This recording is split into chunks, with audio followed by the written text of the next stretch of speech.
Élodie, vous êtes directrice du centre L'Infini à Sainte-Maxime et professeure de yoga. Oui. Alors vous enseignez le yoga d'une façon différente. Laquelle? Voilà, ça c'est ma méthode que j'ai créée, l'Holistic Yoga Art. Donc c'est une méthode qui reprend surtout les pranayamas, le souffle en fait, respirer, le souffle conscient et le mouvement également. Donc on va trouver un peu de flow, de vinyasa dans cette danse, mais ça reste vraiment une danse que j'appelle danse libératrice parce qu'elle va vraiment nous aider à nous lâcher petit à petit, à nous libérer avec des mouvements et une conscience de notre corps. Mais on travaille aussi dans cette danse les 4 éléments, un petit peu comme en chamanisme. Donc on va travailler la terre, l'eau, le feu et l'air.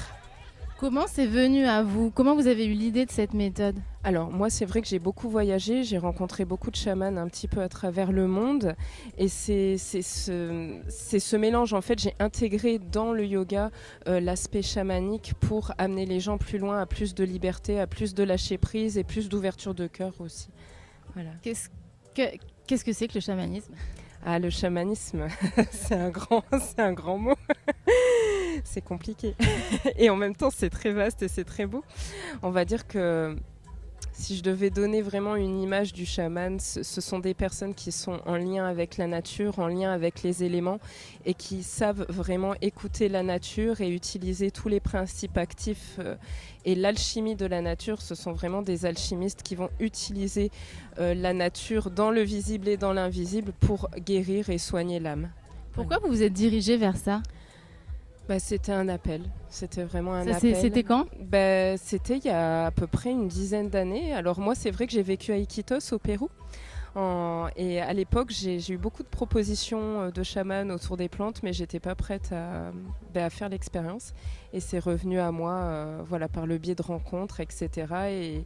Et j'étais toujours au contact avec les personnes avec lesquelles j'étais en contact il y a c'est plus de 10 ans, c'est 15 ans maintenant, qui m'ont donné des contacts là-bas de personnes vraiment authentiques et de chamans traditionnels, pas très très connus, on va dire, aujourd'hui en Occident. Donc j'ai commencé à travailler avec eux là-bas. Et après, c'est vrai que j'ai voulu, moi, par moi-même, explorer et intégrer ça dans le yoga et trouver une forme différente parce que je continue à enseigner le yoga de manière très traditionnelle, mais c'est compliqué d'intégrer ça et d'offrir ça de nos jours au public sans qu'il y ait un a priori ou une peur. Donc la danse, ça reste un moyen vraiment d'expression et ça reste vraiment ouvert à tout le monde de faire passer le message par la danse de manière on va dire plus occidentalisée, je dirais. Mais ça vous a apporté quoi le chamanisme?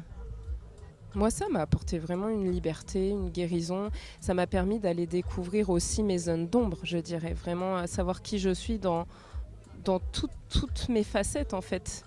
Dans toutes les parts de mon être. Et d'aller vraiment explorer ces zones avec souvent de la peur, mais aussi on vient mettre de la lumière dans l'ombre, en fait, quand on travaille en chamanisme.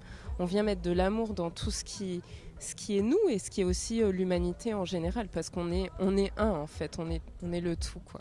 Voilà. Et ce tout, vous le partagez ici au Sensei Festival. Voilà. Pourquoi Sensei Festival? Pourquoi Sensei? Parce que j'adore l'ambiance ici, je kiffe l'ambiance.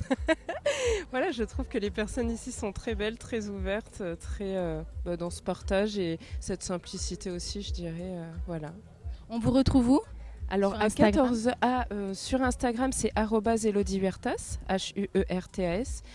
Et après, j'ai un site internet à travers mon centre qui lui aussi rassemble plusieurs thérapeutes, plusieurs professeurs, dont certaines professeurs qui sont là aujourd'hui. Centre L'Infini à Sainte-Maxime. Centre L'Infini à Sainte-Maxime, voilà. Merci beaucoup, Élodie. Merci à toi en tout cas.